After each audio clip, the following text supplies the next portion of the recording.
Ravi d'être là et puis de savoir que c'est là aussi la ronde de lancement du NEC national qui va être un très bel événement. Je voulais aussi dire que je vais vous parler de pas mal de choses sur lesquelles j'ai droit à une petite provocation, c'est-à-dire est-ce qu'on est content avec une société du tout numérique, donc je vais la traiter. C'est la faute d'Adrien Devos qui m'a proposé cette thématique-là. Donc une partie de mon intervention va élargir un petit peu au-delà de la sphère de l'inclusion numérique, mais on va y revenir, hein, ne vous inquiétez pas. Et surtout, je voulais aussi dire qu'un des logos sur l'événement, c'est celui de Adré, et moi j'ai beaucoup appris avec les travaux d'il y a quelques années, pilotés par Jean-Marc Débat et son équipe, etc., sur comment, en fait, en zone de montagne, en zone parfois un peu plus enclavée, où la circulation automobile n'est pas si facile, etc. En fait, le numérique, c'était super important. Donc, avant de déverser des tombereaux de reproches au numérique, je voulais quand même commencer par ça, c'est-à-dire qu'il y a quelque chose de fertile et de fécond dans le développement numérique des territoires, dans les façons de déployer des infrastructures, dans des façons d'inventer des services, et ça me paraissait juste important de ne pas jeter le bébé avec l'eau du bain avant de poser des questions qui sont extrêmement aiguës sur le numérique d'aujourd'hui. Je m'appelle Jacques-François Marchandise, je suis philosophe de formation, je suis à la fois un praticien et un chercheur. L'essentiel de mes travaux de recherche porte sur des questions qu'on pourrait appeler numérique et pouvoir d'agir. En gros, ça doit faire... J'arrive tout droit du XXe siècle, hein, je suis jeune depuis beaucoup plus longtemps que la plupart d'entre vous. Et donc, ça doit faire 40 ans que je vois des gens qui accompagnent des gens à se débrouiller avec des ordinateurs parce que c'est pas si facile ce truc-là. 25 ans que je vois des formes assez proches des formes d'aujourd'hui en matière d'accompagnement des publics, de médiation numérique en face d'Internet, etc. Et un peu plus de 20 ans que j'essaie de dire fracture numérique, c'est pas le bon terme parce que ça suppose des choses que vous venez de dire, ça suppose qu'il y aurait des gens qui seraient dehors, il y aurait des gens qui seraient passés du bon côté, et puis après c'est réglé. Et en fait non, après c'est pas réglé, j'ai même tendance à dire qu'aujourd'hui, plus j'ai d'usage, plus j'ai d'ennui. Plus nous avons de pratiques numériques, plus nous avons de comptes ouverts, plus nous avons de choses à gérer avec le numérique dans nos vies, ce qui d'ailleurs peut augmenter avec les années, hein, quand on a des enfants, des familles recomposées, des déménagements, etc. On a beaucoup plus de choses à gérer par le numérique qu'on en a quand par exemple on est adolescent, quand on est étudiant, etc. Donc potentiellement, il y a quelque chose d'assez contre-intuitif qu'il faut qu'on apprenne, et je vous en parle aussi parce que derrière les travaux autour de l'inclusion numérique, comme le disaient les intervenants précédents, aujourd'hui, il ne va pas suffire de combler le retard des soi-disant attardés, parce que le diagnostic ne serait pas bon. Le diagnostic n'est pas que les gens sont attardés. Moi, j'aime pas du tout parler des publics éloignés du numérique. Je considère que ce n'est pas les publics qui sont éloignés, c'est peut-être le numérique qui est un peu trop éloigné des gens, d'une part, l'administration qui est trop éloignée des gens, d'autre part, et quand les deux se combinent, eh ben, on n'est pas bien. Donc il n'y a pas les publics éloignés, comme le dit Benoît Valory, qui dirige le TILAB, le Lab d'innovation publique en Bretagne, eh ben, l'usager n'est pas défectueux. Donc, partons de ce principe-là, et on va avoir la chance tout à l'heure d'en discuter pendant la table ronde. Alors, de quoi est-ce que je vais vous parler? En fait, on entend beaucoup dire qu'on va vers, où on est déjà, dans une société du tout numérique. Et donc, les questions que j'ai envie de poser, c'est celles qui sont là. C'est est-ce que c'est souhaitable? Est-ce que, au fond, c'est crédible d'aller plus loin dans le tout numérique, dans une planète aux ressources finies? Et puis, est-ce qu'on peut faire autrement?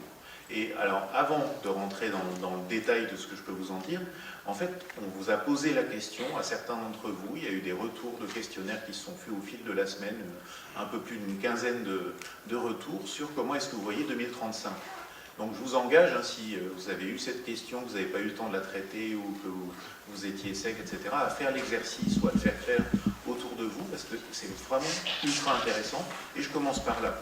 Je commence par un rapide résumé de ces retours. Certains d'entre vous, je vais le faire en accéléré, certains d'entre vous disent, ben voilà, on va quand même avoir en 2035 des avancées technologiques qui transforment nos vies en matière de médecine, en matière d'énergie, en matière de qualité de vie, en matière voilà, avec l'intelligence artificielle, et puis d'autres qui nous disent il y a une accélération en 2035 des disparités et de la précarité. Il va y avoir de l'IA qui va être révolutionnaire sur l'apprentissage, la santé, l'emploi. C'est de l'outil de progrès, ça va peut-être même éliminer la fracture numérique, disent certains. On va peut-être même avoir des IA à notre service au domicile et au bureau qui nous accompagnent tout le temps. Peut-être qu'on sera avec du tout vocal. Et puis, peut-être qu'on aura une planification écologique qui réussit, donc moins d'appareils, plus durable, un moratoire sur la numérisation des services publics pour le faire autrement, avec du meilleur design, etc. Et puis, une médiation numérique qui sera plus technocritique et plus politique. Les maisons de France Service seront galvanisées par cette perspective et formeront des citoyens éclairés.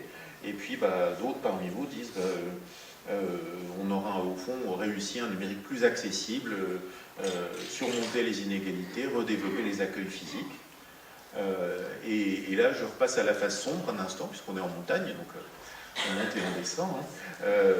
Avec la montée en puissance de l'IA, ça veut dire progressivement de la suppression d'emplois, l'emploi disparaît, revenu de base pour tous. Donc cette chose-là est réglée, on arrête de se parler de chômage puisqu'on arrête de se parler d'emploi. Et puis une autre vision qui consiste à dire, en fait il y a beaucoup de nouvelles technologies qui se développent, mais le monde ressemblera beaucoup à ce qu'il est aujourd'hui, puisque ces nouvelles technologies ne seront qu'au bénéfice des plus riches. Pour les autres, en fait ça sera surtout plus de contraintes, plus d'inégalités, et alors qu'il y aurait davantage de besoins, mais ces besoins-là ne seront pas couverts pour ceux qui ne sont pas les plus riches. Donc des disparités vraiment croissantes. Je remonte un peu dans la montagne, des IA partout, qui contrôlent nos volets, nos cafetières, des voitures autonomes en toute sécurité, et ça va bien se passer.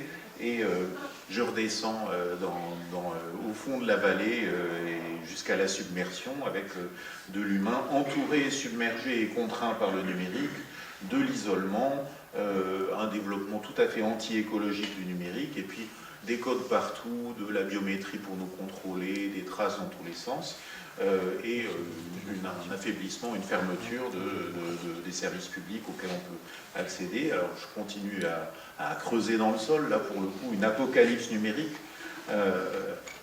dans les champs du travail, avec les données personnelles, avec le repli sur soi, et puis une autre perspective où là pour le coup on est à flanc de coteau avec une rivalité, une adversité entre les super connectés et les révolutionnaires anti-numériques. Et puis il y a une autre vision, qui est une vision anthropologique un peu singulière, qui est cerveau rétréci et pouce géant. Belle synthèse. Donc, je ne sais pas si les auteurs sont pour beaucoup dans la salle, donc je vous remercie de ces travaux. On voit qu'on entend parler de envie et peur en même temps aussi.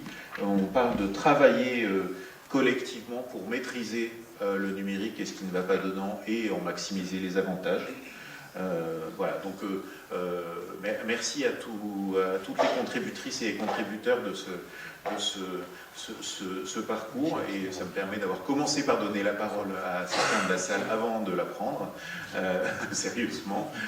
Et donc, si maintenant je m'aventure à mon tour sur cette question du tout numérique, où est-ce que ça nous mène ? En fait, on constate que c'est une vision qui est omniprésente un peu partout et qu'on va trouver aussi bien dans des visions politiques et industrielles. À chaque fois qu'on parle, j'allais dire, de freiner un petit peu, souvenez-vous des termes qui ont été employés au moment l'ouverture des ondes 5G par le plus haut niveau de l'État, dès qu'il s'agissait de se poser la question, etc. Est-ce qu'on veut revenir à la chandelle, aux amiches, etc. Donc il y a une espèce de route infinie de l'histoire qui veut toujours plus de réseaux, toujours plus de techniques, etc. Et en fait, c'est aussi, on vient de le voir, dans nos imaginaires. Si on se pose la question, qu'est-ce que c'est que le monde de demain? Alors, en dehors de la question qu'on vient de se poser dans un cercle où on savait qu'on parlait de numérique, mais souvent, y compris les enfants, y compris dans des endroits où il n'y a pas beaucoup de techniques dans la vie, etc., on va nous raconter plus de machines, plus de systèmes techniques, etc. Et ce qui, en fait, va nous empêcher de réfléchir autrement. Hein. On projette nous-mêmes cette vision-là. Et voilà, on a besoin de se poser ces questions. Hein. Est-ce que vraiment il y a des choses fertiles dans cette perspective du tout numérique? Qu'est-ce qui nous effraie? Donc vous avez commencé à y répondre. Est-ce qu'il y a quand même des promesses qui nous intéressent, et notamment des promesses, hein, projetons-nous dans le monde de demain, qui est un monde dans lequel, le carburant à 4 euros, des infrastructures de transport où on sait beaucoup investir et pas beaucoup maintenir, donc on ne va pas toujours pouvoir se déplacer comme il faut, un vieillissement considérable de la population. Il y a peut-être des moments où quand même ça va nous intéresser d'avoir du numérique quelque part. Et à côté de ça, les menaces, bon, elles sont assez sérieuses et vous allez voir, je vais en parler copieusement. Est-ce que c'est possible, est-ce que c'est crédible d'avoir encore plus de numérique qu'aujourd'hui? Est-ce que c'est possible, en fait, avec un numérique qui est de plus en plus gourmand, où on nous promet de l'illimité, alors qu'on est dans une planète aux ressources finies? Est-ce qu'au fond, cet aspect-là, lui-même, il est crédible? Et puis, d'autre part, est-ce que c'est crédible de dire qu'on peut faire autrement? Alors, sortir du numérique, changer le numérique, etc. Donc, c'est des questions et des gros embarras qu'on a en face de nous pour se les poser et essayer de tenir le temps, puisque je vais avoir... éventuellement, si vous renoncez au déjeuner, on peut s'en sortir, ou sinon c'est moi qui vais devoir avoir une sorte d'écologie de mon intervention. Je vais essayer de faire concis, mais du coup, je vous engage à construire une écoute active où vous n'allez pas juste repartir avec des impressions vagues, mais avec ce qui vous intéresse vous. Moi, au fond, ça me fait bien plaisir de discuter avec vous, mais vous, avec quoi est-ce que vous repartez? Donc, essayez de vous dire qu'est-ce qui, dans les pistes que je vais vous lancer, vous parle, comment est-ce que vous pouvez vous les approprier par rapport à vos réalités ou à vos inquiétudes. Deuxièmement, qu'est-ce qui vous surprend, que vous soyez d'accord ou non, hein, qu'est-ce qui est du registre de l'étonnement. Et troisièmement, en fait, qu'est-ce que vous pouvez en faire individuellement ou collectivement, c'est-à-dire comment est-ce que vous vous projetez sur la base de ce que vous allez transformer, de ce que je raconte. Alors, à mon avis, de ce que je raconte, vous pourriez raconter vous-même, je fais miroir de choses que vous connaissez déjà, mais en revanche, formulées par moi vers vous, vous pouvez vous en emparer pour en faire des choses qui vous concernent dans vos domaines respectifs. Voilà un peu l'esprit de mon intervention. Alors, allons-y sur le tout numérique. Je ne me rendais pas compte, avant de préparer cette intervention, à quel point, au fond, il y a un bel élan de modernisation. J'ai fait un petit picorage de citations, mais entre ce qu'avait publié Gilles Babinet, actuel co-président du Conseil national du numérique, sur l'ère numérique, un nouvel âge de l'humanité.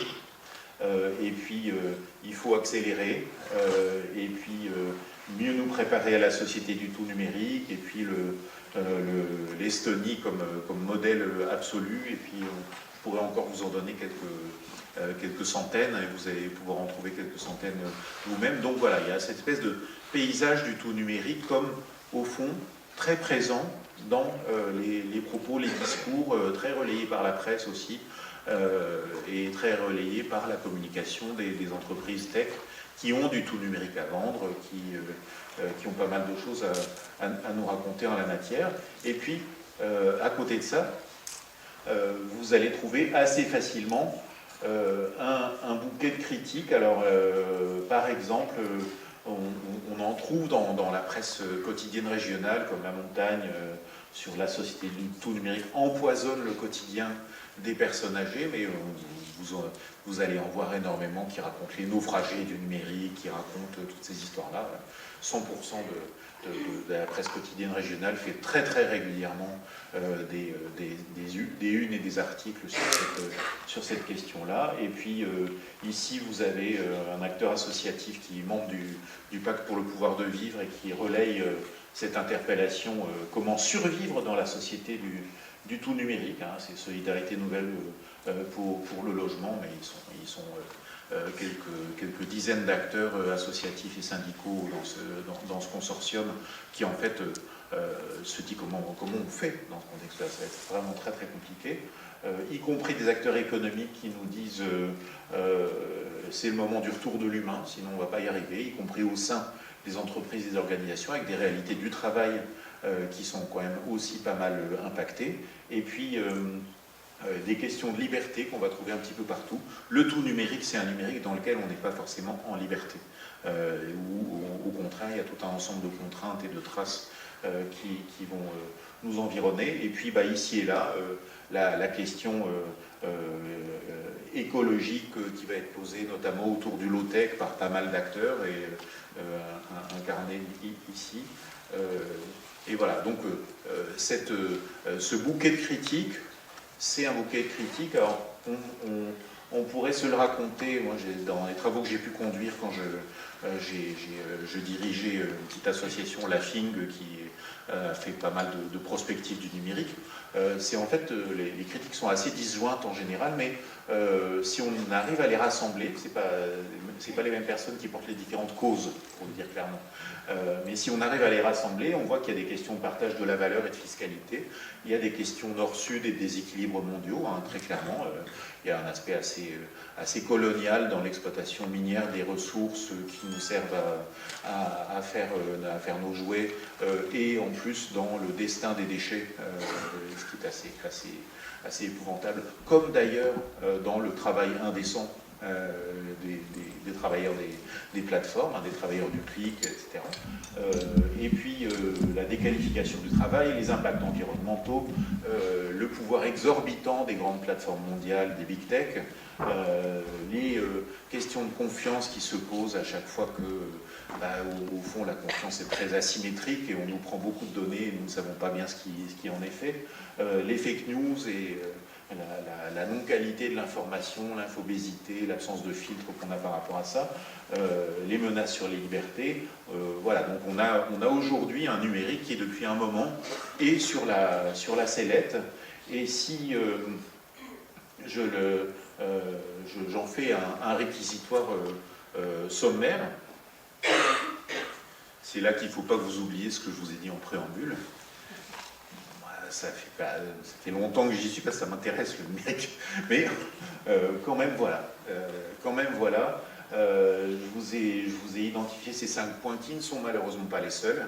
Le premier point, c'est celui qui nous occupe beaucoup quand on s'occupe d'inclusion numérique aujourd'hui avec la dématérialisation des services publics. Sur ce premier point, j'essaie de le détailler un peu. Quand on parle dématérialisation, le problème, c'est pas tant la dématérialisation que le fait qu'elle est associée à une désintermédiation, c'est-à-dire elle sert à supprimer les capacités d'accompagnement humain, alors qu'elle pourrait au contraire outiller l'accompagnement humain, permettre d'amener des services à des endroits où il n'y en a pas, et de l'information qui était plus difficile à trouver avant. On ne va pas non plus idéaliser le monde des guichets, classique de l'administration d'il y a 50 ans, c'était pas si formidable que ça, mais en tout cas, est-ce que ça joue comme ça? Et la troisième chose, dématérialisation va avec des intermédiations et avec des territorialisations, avec la fermeture des guichets, le fait que énormément de services sont industrialisés et centralisés à distance. Et donc, tout ça rejaillit sur une perspective de déshumanisation en situation de difficulté sociale, dans certains événements de vie, à certains moments où on a juste besoin de parler à quelqu'un, quand on est confronté à la complexité, donc tout un ensemble de situations qui sont connues ou inconnues, mais dont certaines sont parfaitement connues, notamment les moments où on a besoin de faire 10 démarches à la fois parce que quelque chose de lourd change dans notre vie. sédiments dans lesquels on est tous parfaitement désarmés avec le numérique, et on dit mais je parle avec qui va me répondre? Est-ce que je vais avoir un rendez-vous? Prenez-le en ligne, enfin vous connaissez ça mieux que moi. Et derrière ça, ce qu'on sent, c'est pas juste un problème fonctionnel, c'est dans la société un sentiment de désarroi, et j'emploie un autre mot qui est celui de la déprise. Alors déprise, il y a quelques années, on l'employait surtout pour parler du passage du 3e âge au 4e âge, hein, si je résume. Le fait de se dire, je m'en sortais à peu près en autonomie, et puis là, je lâche prise, je ne sais plus très bien. Aujourd'hui, dans mes enquêtes de terrain, j'ai des gens qui me disent, je suis obsolète. Et qui sont des gens qui n'ont pas 80 ans, voilà, et donc qui ne sont pas en train de passer au 4e âge. C'est des gens qui sont dans la vie active, qui sont avec des familles, des activités, etc., ou dans le champ associatif ou autre, et qui me disent j'appartiens plus à ce monde-là. J'appartiens plus à ce monde-là et je veux en sortir et je ne peux pas. Des gens qui me disent aujourd'hui, je dis ça va, vous n'avez pas eu de problème de connexion et de réseau depuis la dernière fois? Ils me disent, on n'a plus Internet. Et on a décidé, ça nous embête, voilà. On n'en veut plus. Je dis, mais vous pouvez vous en passer, mais ce qui va nous embêter, c'est quand on aura des démarches administratives à faire. Bon, ils ont 75 ans, mais en fait, ils ont tout ce qu'il faut comme lien social. Ils ont une bibliothèque, ils ont des amis, voilà, ils ont leur maison, les enfants sont grands, etc.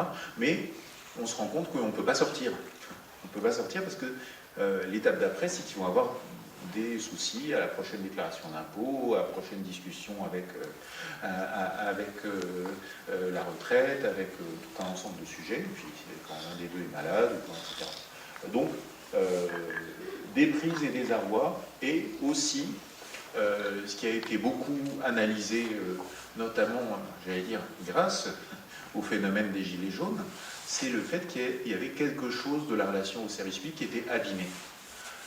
Du fait que dans une relation de plus en plus non seulement dématérialisée mais servicielle, où les services en ligne se sont un peu alignés, le public s'est un peu aligné sur les modes de service du privé, on est des clients de la puissance publique. Et tout à l'heure, quand on parlait de l'identité plus, on se retrouve, si on n'a pas un téléphone Android ou iPhone pour aller se faire certifier de la bonne façon, et ben ça ne marche pas, quoi. Donc potentiellement ça ne marche pas pour mes compteurs de formation, ça ne marche pas pour des choses qui ont l'air de faire partie de ce pourquoi je cotise, de ce pourquoi je consens à l'impôt, de ce pourquoi je vote, et ainsi de suite. Donc il y a quelque chose de la légitimité démocratique qui est construite sur la force des services publics et qui est érodée par le fait que nous n'avons plus jamais affaire à la Marianne et à des endroits qui ont la charge symbolique de confiance des services publics quand on est dans les relations aux services publics. Donc ça fait certainement partie des problèmes les plus importants, et une part du réveil qu'on connaît depuis quelques années sur les sujets d'inclusion est certainement liée, si je regarde dans la sociologie des organisations publiques et des ministères à cette période-là, certainement liée à l'angoisse qu'a provoqué le phénomène des Gilets jaunes dans la haute administration. Les épisodes précédents, c'était quoi? C'était qu'on a pu penser que, comme tout le monde avait le numérique, entre guillemets, comme il y avait beaucoup de gens qui étaient équipés, connectés en ordinateur, puis en smartphone, puis etc., et ben, la massification valait démocratisation. Et c'est mon deuxième point. En réalité, les politiques publiques ont fait du stop and go. J'ai vu plusieurs politiques publiques au fil des 20 dernières années s'arrêter en disant bah non, là les chiffres sont très élevés, il va juste suffire de faire voiture-balai pour les attarder, les pauvres et les vieux, et ça va bien se passer. Et en fait, on se rend compte progressivement que bah non, massification ne veut pas dire démocratisation. Le fait qu'on soit consommateur d'énormément de choses ne veut pas dire que on s'en est emparé. Donc, ne veut pas dire qu'on est en posture active. À cela vient une autre chose. Vous avez vu tout à l'heure, je vous ai mentionné un des exemples que je vous donnais, disait il faut accélérer. L'accélération, il y un grand philosophe, Hartmut Rosa, qui a travaillé sur aliénation et accélération. L'accélération, le fait de dire ça va vite, etc., a toujours construit des positions de pouvoir. En gros, ça va vite, vous allez être en retard, c'est une rhétorique de la domination, et c'est toujours porté par les dominants, et en l'occurrence, la technique, c'est du pouvoir. Donc, la technique qui va vite, c'est quelque chose qui va nous mettre en situation de galoper après la technique et d'essayer d'être à jour, et si on n'est pas à jour, on a un problème. Comme j'arrive, comme je vous le dis tout à l'heure, du XXe siècle, qui n'est pas très loin d'ici, en fait, une part de mes pratiques numériques d'aujourd'hui sont les mêmes que celles que j'avais quand je sortais de mes études, quand je faisais tout un ensemble de choses avec les traitements de texte de l'époque, les tableaux de calcul de l'époque, les bases de données de l'époque, les muséographies de l'époque, les usages commerciaux de l'époque, et ainsi de suite. Donc ça va beaucoup plus lentement qu'on nous le dit. Sur le numérique et éducation, je ne vais pas en parler beaucoup, mais numérique et éducation, aujourd'hui, on n'en est pas encore au stade où en était Seymour Papert au fin des années 60, début des années 70, dans les raisons pour lesquelles il faisait entrer le code à l'école. Papert était certes un chercheur de MIT, mais qui était surtout un disciple et un élève de Jean Piaget, donc des pédagogies actives, et qui disait en fait on va faire entrer le code à l'école, le langage logo, etc., pour que, la même raison que Célestin Freinet avait mis une micro-imprimerie dans la salle de classe, tout simplement pour développer des pratiques actives des enfants et mobiliser leur attention. Et donc dans une approche qui, derrière, s'appelle socio-constructiviste, etc. C'était pour mobiliser, donc avec un projet pédagogique. Pas du tout un projet de numérisation, pas du tout un projet d'en faire tous des informaticiens, mais un projet de les mettre en position active. Est-ce que la massification nous met en position active? Non, elle nous met en position de consommateur, en position largement subissante. Et plus on nous dit ça va vite, il va falloir prendre la version d'après, plus ça nuit à notre appropriation. Troisième sujet, c'est le numérique qui nous remplace. C'est quoi le problème avec le tout numérique? Plusieurs de vos contributions l'ont dit, c'est le fait que potentiellement il va nous chasser.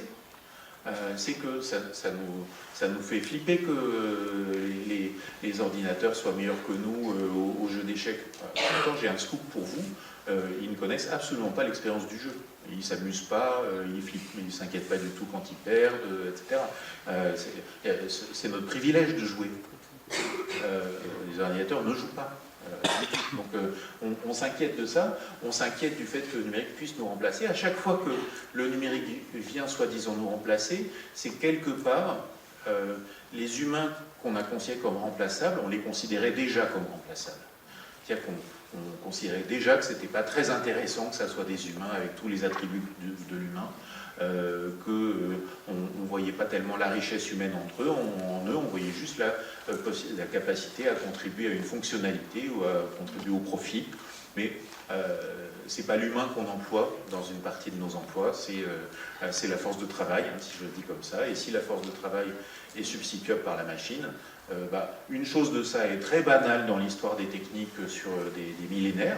Nous avons toujours demandé à la technique de faire notre boulot, de nous alléger les tâches, de nous aider à cultiver les champs, de nous aider à porter les charges lourdes, de nous aider à faire plus de kilomètres avec moins d'efforts, etc.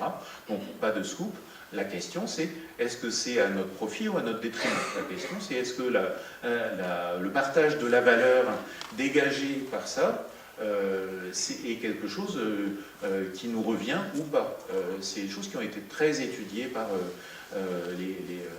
les auteurs et les chercheurs autour du travail depuis 1945, en gros, entre Jean Fourastier, entre André Gortz, entre Dominique Méda, etc. Le fait de dire ne confondons pas le travail, l'activité et l'emploi. En l'occurrence, si la technique nous fait faire des gains de productivité, on devrait être, disent certains de ces auteurs, dans une civilisation de la cueillette. On devrait avoir une semaine de 5 heures de travail, puisque à partir du moment où il faut beaucoup moins d'efforts humains pour produire la même valeur, rendez-la nous. Donc la question qui est derrière ça, c'est où vont les bénéfices des gains de productivité et de la dématérialisation, si bénéfice il y a. Et donc, derrière ça, aujourd'hui, on voit que il y a des réalités indignes. À chaque fois qu'on nous parle d'intelligence artificielle, nous ne savons pas tous forcément à quel point, derrière le fonctionnement des IA, il y a des humains qui travaillent avec un salaire de misère qui n'est pas un salaire puisqu'ils ne cotisent pas, avec pas du tout de droits sociaux, et pour aller tenter d'expurger jour et nuit la haine en ligne, la pornographie et ainsi de suite, ou pour aller aider l'IA à comprendre l'accent de l'Ariège, par exemple, pour des locuteurs en langue française avec des accents régionaux, hein, sinon l'IA ne comprend pas et prévient la NSA qu'il y a des terroristes qui sont en train de provoquer des choses absolument terribles. C'est tout à fait vrai, hein, ce que vous dites. Et donc il y a quelque chose dans notre angoisse vis-à-vis du tout numérique c'est le numérique qui nous remplace. L'IA nous remplace, les robots nous remplacent, etc. Et puis, en fait, le sujet qui est au cœur de l'histoire du numérique contraint, qu'on mentionnait tout à l'heure, c'est le numérique obligatoire. Notre problème du tout numérique, c'est quand on ne peut pas faire autrement. Si vous regardez si vous étudiez ce qui se passe du côté des gens qui disent je ne sais rien faire avec le numérique, je ne pratique pas, etc. Nous, en tant que chercheurs, quand on laisse traîner la conversation, l'entretien ou l'observation, les gens qui disent je ne sais rien faire, allez, au bout d'une heure et demie, on a compris qu'ils utilisaient tous les jours WhatsApp, qu'ils allaient sur le Bon Coin. Le Bon Coin, c'est la sociologie de la France, des jeunes, des vieux, des urbains, des ruraux, des riches, des pauvres, et qu'ils partageaient des photos avec leurs copains, avec leurs petits-enfants, etc., qu'au fond, les sociabilités des jeunes seniors étant très très fortes, et leurs usages ont progressé verticalement, qu'il y a énormément de choses comme ça. En revanche, là où nous sommes obligés, c'est en gros dans deux situations, en face de l'administration de notre pays et en face de notre employeur, on est en situation contrainte. On ne va pas changer de pays parce que les services en ligne sont pourris ou sont un millefeuille insupportable ou qu'ils nous posent trop de questions, et on ne va pas changer de boulot parce que les outils IT de la boîte sont beaucoup trop loin du travail des gens et donc provoquent de la souffrance au travail, de la charge attentionnelle, etc. C'est pas vrai. Dans ces deux situations-là, on est sous contrainte et le numérique obligatoire, c'est une horreur.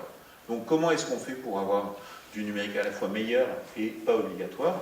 C'est une chose, mais derrière, la traîne du numérique obligatoire, c'est que c'est un numérique dans lequel je vais m'identifier, dans lequel on va vouloir me tracer, dans lequel on va me dire c'est pour ton bien parce que la confiance, c'est-à-dire le fait que nous, grands opérateurs, on fasse confiance à toi, petit vermisseau, suppose qu'on connaisse à peu près ton ADN et ton groupe sanguin et le prénom de tes enfants. Si vous pouviez en demander un peu moins, ça serait mieux. Et encore, on a la chance d'être en Europe, c'est-à-dire à peu près au seul endroit de la planète, et en France notamment, au seul endroit de la planète, où il y a une assez forte régulation en termes d'informatique et liberté. On a le RGPD et tout un ensemble d'autres règlements de régulation qui viennent construire, enfin, j'allais dire, un arsenal qui commence à être convaincant. À condition de s'en emparer. Et donc voilà, et puis derrière ça, le fait que tout ça provoque de la surveillance et se conjugue avec des phénomènes pas du tout numériques, les Jeux Olympiques, le terrorisme, la vidéosurveillance algorithmique, etc. Saut 2024, comment dire, à Annexe-Savoie, on pourra s'en parler de ce qui se sera passé avec la vidéosurveillance algorithmique pendant les Jeux Olympiques, ce sera sympa. Et puis la dernière chose qui se passe, c'est qu'on a les pieds sur du numérique illimité et permanent. Ça ne s'arrête jamais, c'est open bar. Et le open bar, je vous le disais tout à l'heure, avec en plus le propos qui consiste à dire le numérique est la solution aux questions environnementales, qui est une fable que j'ai toujours trouvée passionnante, mais je n'arrive pas à cranter dessus. Je me dis, ça va marcher bizarrement ce truc, on a l'impression que ça va juste faire grossir des usages nouveaux, mais pas tellement. Pour l'instant, on n'est pas arrivé. J'ai participé à un travail passionnant sur les soutenabilités animé par France Stratégie. On a désespérément cherché des exemples dans lesquels ça fonctionnait. Pas trouvé. Donc, s'il y en a, on sera super content, mais le numérique n'est pas une solution qui va jusqu'au bout de son désir de solution. Et puis derrière ça, au-delà du fait que le numérique a une empreinte écologique, le numérique a une empreinte écologique aussi parce que une part du numérique qui fonctionne bien est frappée d'obsolescence logicielle. Donc on le sait quand on a dans nos placards des imprimantes, des scanners, des périphériques, etc., qui n'ont plus de pilote depuis 10 ans, et alors qu'au fond ils marchaient bien, ou qui n'ont plus de cartouches, ou qui n'ont plus, etc. On le sait aussi quand on entend, comment s'appelle cette entreprise, Microsoft, c'est ça, qui nous explique que à partir de ces nouvelles versions d'OS, les ordinateurs d'avant 2017, donc c'est tellement ancien, ne fonctionneront plus. Parce qu'on ne peut plus garantir leur sécurité et leur performance à la masse de base. 2017, quoi. Donc on a cette difficulté et avec le fait qu'on parle de sobriété numérique et on fabrique de l'hyperconnexion. Et ce que une experte du numérique durable, Bella Lotto, appelle l'ébriété numérique. Donc, on pourra travailler sur la sobriété que si on traite de l'ébriété.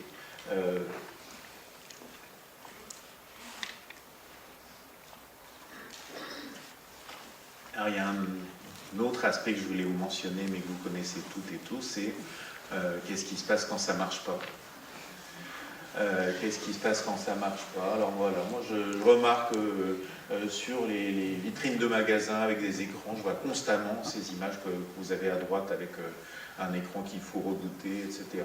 Dans les stations de métro, dans les autobus, un peu partout aussi. Et puis tout le temps, sur des choses que je suis en train de faire, je me retrouve avec « Ah, désolé, ça marche, on est en train de s'occuper de la maintenance et tout ».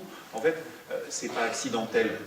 Ce sur quoi je voudrais insister à ce stade, c'est pas tellement qu'il y a des problèmes, c'est que le numérique n'est jamais parfait.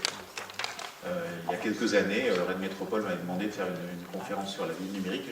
Je leur avais dit, la vie numérique, elle est imparfaite, et en fait, tant mieux. Si elle était parfaite, elle n'aurait quasiment pas besoin de nous. Si elle est imparfaite, ça veut dire qu'il y a des dysfonctionnements et qu'on apprend à vivre avec ces dysfonctionnements et à condition de pouvoir y faire quelque chose. Donc, si elle est imparfaite mais qu'on ne peut rien y faire, là, nous avons un problème. Et donc, en l'occurrence, le fait qu'il y ait des pannes, des bugs, des maintenances pas faites, etc., c'est une chose. Le fait qu'il y ait des cyberattaques, et que ces cyberattaques, en fait, hier, la cybersécurité, c'était un sujet juste pour les grandes personnes. Hein. C'était les banques, les grosses organisations, etc., qui se protégeaient. On a compris depuis pas si longtemps que c'était un énorme problème pour les structures les plus fragiles. Pour les petites entreprises qui n'ont pas de DSI, pas les moyens pour, etc., pour les personnes les plus fragiles, pour certains acteurs associatifs, et puis à des endroits où nous sommes fragiles, mais ce n'est pas chez nous, c'est-à-dire par exemple les hôpitaux, par exemple les communes, par exemple, etc. Donc c'est quand même assez troublant de voir la vulnérabilité que nous crée le tout numérique, pour le coup. Et avec soit le hack, soit les fuites de données, etc. Alors si j'accélère un petit peu pour laisser un temps à une petite respiration de questions avant qu'on passe à la table ronde, je vais pas vous lire tout ça, je vous laisserai le support, il sera diffusé, vous pourrez le colorier quand vous voudrez, mais deux planches sur la dépendance au numérique. Reste là, ça va bouger très très vite. Celle-là nous raconte qu'en fait il y a plein de promesses et qu'elles sont intéressantes, et en plus je vous alerte sur le fait que le numérique va devenir indispensable pour le contrôle de la rareté dans un monde où les ressources se raréfient. Donc sur l'eau, sur l'énergie, sur les déplacements, sur nos déchets, etc. on va avoir une sorte de tension entre liberté et écologie. Tout simplement parce qu'il va falloir, donc je le dis de façon un peu violente, des tickets de rationnement sur la partie de nos ressources qui deviennent rares et qui commencent à s'épuiser. Et à côté de ça, on s'est créé tout un ensemble de dépendances numériques que j'ai essayé de détailler ici en disant que c'est de la dépendance et dont la période Covid nous a rendu encore plus conscients. La dépendance à l'extérieur et au lointain, qu'est-ce qui se passe quand tout se passe au bout du monde, etc. Mes données, la maintenance et autres. Dépendance à la complexité, comment on fait pour être maître d'ouvrage, comment on fait pour être client de ce numérique-là, quelle maîtrise collective on a, et la dépendance à la fois aux acteurs tech, big tech, et aux acteurs de l'innovation, et le fait que pendant des années, on n'avait juste pas de critères. Et si je continue là-dessus, je vous laisserai découvrir ces situations dans lesquelles on va être bien forcé de savoir faire sans le numérique ou avec un numérique dégradé. Décembre 2022, on a tous cru qu'il allait y avoir des coupures de courant en France. Moi, je suis la plupart d'une partie de mon temps en Bretagne, on a l'habitude d'avoir des coupures de courant à chaque tempête. Certains d'entre vous connaissent peut-être cette situation-là, mais brusquement, c'est le moment où mes étudiants ont enfin écouté ce que je leur disais sur les questions numériques et écologie. Il y a des moments où, en fait, quand ça ne marche pas, ça ne marche pas. Il n'y a pas de réseaux sociaux, il n'y a pas de WhatsApp, il n'y a pas de trucs comme ça. Donc, pour tout un ensemble de choses de la vie quotidienne, c'est non. Et donc, est-ce qu'on sait faire sans, ou est-ce qu'on s'est inventé un numérique dégradé dans ces situations-là? Est-ce qu'on sait faire avec le numérique quand il joue un rôle critique dans ces situations-là? Et dans ce cas-là, il faut qu'on trouve des sacrées ruses. Et puis, est-ce qu'on peut faire mieux sur ces questions-là avec le numérique? Et puis, la question donc des situations de crise. Un repère, on s'en sort, parce que la question c'est de savoir comment on s'en sort, donc vous voyez, je m'achemine moi-même vers la sortie de l'échange, on s'en sort si on arrive à distinguer le sujet qui m'avait été jeté en pâture par Adrien, c'est-à-dire le tout numérique, et tout le numérique. En fait, le numérique n'est pas unifié, le numérique c'est une énorme diversité de dispositifs sociotechniques qui encapsulent à chaque fois des choix tech, des choix politiques, des choix économiques, ce qui veut dire que potentiellement Google Maps, OpenStreetMap et les outils de l'IGN, on a l'impression que c'est la même chose et ça n'a rien à voir, c'est différent sur ces trois aspects. Ce n'est pas les mêmes choix techniques, c'est-à-dire que Google a choisi de faire du quick and dirty, le plus simple possible, le plus encapsulable possible, ce qui va révolter les spécialistes des systèmes d'information géographique, etc. Alors que l'IGN a joué la perfection pendant des années, et le haut de gamme, et OpenStreetMap joue la contribution, et puis derrière ça, il y a des attendus politiques, et puis il y a des modes économiques. C'est pas pareil d'être financé par l'argent public, de produire des communs, ou d'être financé par la captation de l'attention et des données personnelles. Et donc à chaque fois qu'on fait ces choix-là, on construit des dispositifs qui sont très différents les uns des autres. Donc sur chaque fonction, il y a des dispositifs différents. Et en fait, avec une singularité qui est que dans cette industrie-là, la négociation avec les usages est permanente. Les usagers peuvent aller voir ailleurs, sauf dans le numérique obligatoire. Désolé, je voudrais prendre le concurrent de ce que tu m'as mis en place sur les données de santé. Non, on a signé avec un tel et c'est comme ça. Pourquoi je parle des données de santé? J'ai oublié, peut-être des petits soucis avec les données de santé. Et donc, est-ce qu'on est capable de poser la question quel numérique voulons-nous? Je vous fais des propositions rapides, comme ça on pourra en discuter. Mais je vous les pose là. Baisser les exigences numériques, c'est pour le coup, je citais tout à l'heure les gens du TILAB et le programme de recherche qui s'appelle LabAccès qui le conduisent et qui dit en fait, plus je suis en situation de faiblesse, plus je porte des exigences numériques élevées. Typiquement, on me demande pour telle démarche de réduire à moins de 1 méga la photo d'identité que je vais mettre. Est-ce qu'on est capable d'avoir, de réduire à moins de 1 méga une photo? C'est un petit problème. Donc, première chose, est-ce qu'on ne peut pas baisser l'exigence numérique? Deuxième chose, est-ce qu'on ne peut pas baisser les dépendances au numérique, notamment en situation de crise? Troisième chose, est-ce qu'on arrive à renforcer nos capacités et notre pouvoir d'agir? Quatrième chose, à quels endroits on construit de la maîtrise collective? Dès qu'on se retrouve seul face aux énormes machines, on est perdu. Les formes collectives sont les seules qui nous permettent de trouver, d'explorer, développer des alternatives. Et donc, il y a des pistes pour ça, avec une idée de base qui consiste à dire le toujours plus, c'est peut-être fini, hein, enfin, il faudrait que ça le soit, et en tout cas, comment on va du plus vers le mieux, et peut-être que parfois le mieux c'est du moins. Et puis il y a des auteurs qui travaillent aujourd'hui sur des pistes de bifurcation, de désinvestissement et de démantèlement en disant il y a tout un ensemble de pistes d'investissement qu'on devrait fermer parce qu'elles sont devenues incompatibles avec les trajectoires qu'on doit suivre collectivement et les objectifs de la planète. Et donc dans ces cas-là, il y a des compétences à développer pour désinvestir et démanteler. Et en fait, elle crée du boulot. Donc le numérique de demain, c'est un numérique qui doit être capable d'aller vers un peu plus de sobriété. Je vous laisse en legacy dans les choses que je vais vous donner, ces travaux autour de capacitation et pouvoir d'agir. Je ne vais pas du tout vous les déployer. Et cette très belle matrice capacité-résilience sur laquelle je viendrai intervenir annexe nationale, si par hasard j'arrive à vous la vendre. Et puis avec les trois recommandations auxquelles j'arrive et par lesquelles je conclus, qui consistent à dire, en fait, un numérique au service des soutenabilités, dans ma vision, c'est un numérique qui est bricolable, gouvernable et proche. Alors pourquoi bricolable, gouvernable et proche?